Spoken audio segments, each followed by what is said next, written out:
Solo Leveling has 17 insane gods like this giant dragon and this freaky bug lady. But we can't talk about Solo Leveling gods without talking about the granddaddy of them all, the Absolute Being. See, the Absolute Being was the ultimate god with the power to create life itself. And at the dawn of time, he split light and darkness into two groups of gods, the rulers and the monarchs. Except that he wasn't a very nice guy, because he created the rulers to protect the world and the monarchs to destroy it, which forced them to fight each other forever. The worst thing is that he did it all for fun. Well, the fun didn't last long because the rulers eventually ganged up and killed him. I mean, why wouldn't they? And then the rulers used the Absolute Being's all-powerful tools to break the power balance and beat the monarchs into hiding. But you guessed it, the monarchs would eventually return to destroy the world. So it's a good thing our hero, Sung Jinwoo, joins the hunters to help save the world, right? Well, unfortunately, Jinwoo is insanely weak. That is, until a magical program called the System gives Jinwoo the ability to level up. And that's where Solo Leveling's main story starts. But the big twist is that leveling up is all a part of a plan to make Jinwoo strong enough to take on the powers of a god. And by the end of this video, you'll know all about the god who gave Jinwoo his powers,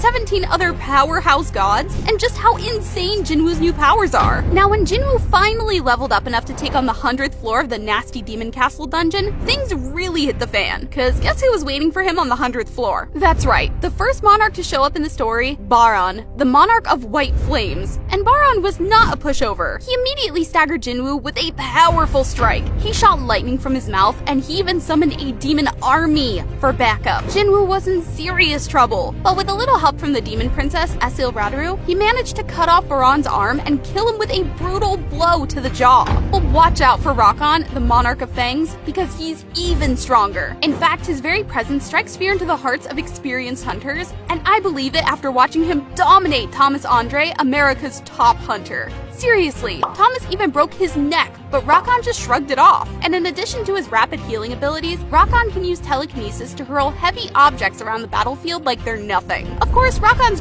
craziest ability is his beastly spiritual body transformation, which lets him transform partially or fully into a giant white wolf so strong it almost killed Jinwoo. But despite his ferocious abilities, Rakan is a coward who runs from strong enemies if he thinks he's gonna lose. That's why he begged for mercy when Jinwoo crushed him. But Jinwoo responded by killing him in just 4 hits. And don't get me wrong, Rakan is scary, but the Monarch of Plagues is even scarier. Cause not only does Korisha give off murderous vibes, but her massive bug monster transformation is the creepiest thing I've seen all day. Not to mention that she uses parasites to turn dead people into battle slaves. Ew. But that's not all. She can also whip up deadly toxins, throw down with giant green hands made of mana, and punch hard enough to make Jinwoo bleed.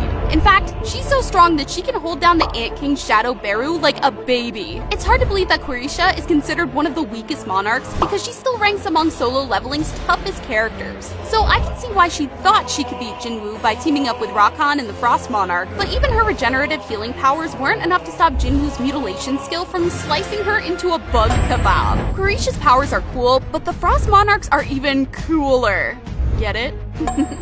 Because even though the Frost Monarch prefers to pull strings from the shadows, his ice magic is badass. Not only can he conjure ice waves and storms, but he can turn ice into weapons, shields, or monsters. And on top of that, he can put people to sleep by snapping his fingers. When it comes to speed, the Frost Monarch is so fast that he can easily dodge attacks from Go Gunhee, who was Korea's strongest S-rank hunter in his younger years. And he even keeps Jinwoo on his toes in their second battle. And let's not forget that his spiritual body manifestation technique turns him into a buff, boyish elf who can hit like a truck. Unfortunately, the Frost Monarch's magic and cunning tactics couldn't save him from getting crumpled when Jinwoo awakens as the second Shadow Monarch. Now, I can't wait to talk about how Jinwoo became the new Shadow God. But Jinwoo isn't the only hero with the power to kill a god, and you won't believe what happened to Tarnak, the Monarch of the Iron Body. See, Tarnak was a really arrogant monarch who hated humans. So he thought Jinwoo was unfit to be the new Shadow Monarch because of his human origins. But the irony is that deep down, Tarnak knew just how inferior he himself was compared to Jinwoo. Sure, Tarnak can morph into a huge armored golem with flaming green hair by using spiritual body manifestation, but even the mightiest monarchs can fall to a smart strategy. And that's exactly what happened when Tarnak fell into a trap set by Thomas Andre and Jinwoo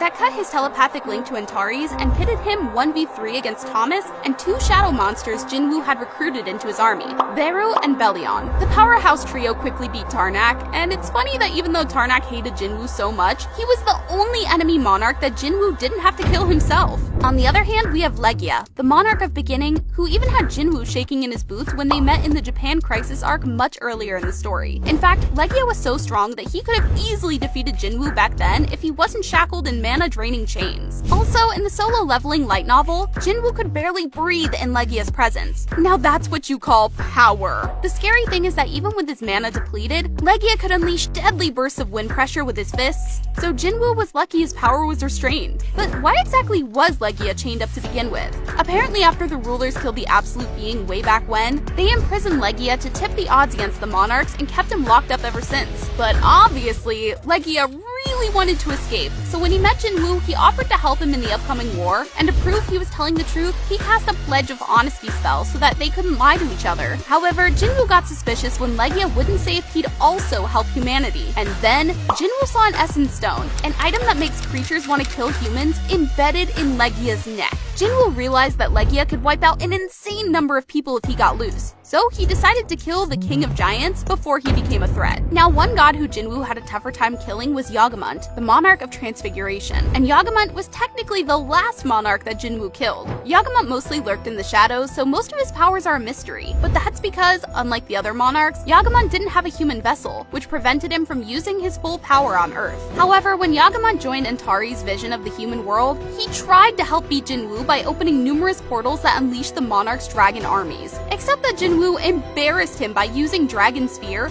an ability that hits weaker opponents with intense feelings of panic and despair. Basically, the move devastated Yagamant and the dragon armies so that Jinwoo could focus everything he had into beating Antares, the strongest enemy god of them all. And after that, Jinwoo time traveled to the past to kill Yagamant anyways.